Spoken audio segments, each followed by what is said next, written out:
Up to now, I cannot find those damned blank items. We'll keep looking. We'll keep looking. But I really am convinced that they simply do not exist because it is not allowed to exist. In a senatorial debate, Attorney Vic Rodriguez again called on you to undergo a hair follicle test, citing the constitutional principle that public office is a public trust. What do you say to this, Mr. President? No. No. Why should I do that? You don't see What is saying public trust, public office, public has nothing to do with a follicle test, please. Pagkatapos ng isang araw, tinawagan ako ni Sec Mina at sinabi ang mensahe ng Pangulo. Ipasok ninyo yan dahil pinangako na sa akin ni Speaker Martinian at hindi na pwedeng baguhin.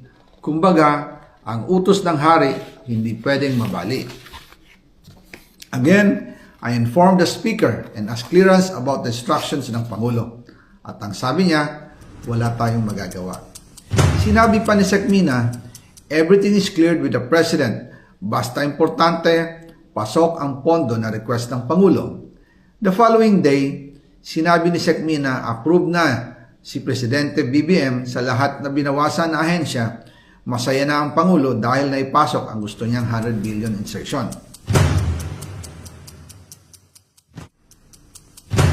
After po ng approval ng budget sa General Appropriations Act of 2025, nagtanong po ako sa DPWH kung magkano ang kailangan na ibigay sa Office of the President o ang SOP na bigayan.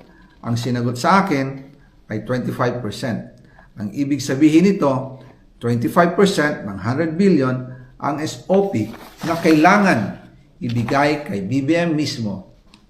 In total, 25 billion ang napunta kay Pangulong Bongbong Marcos.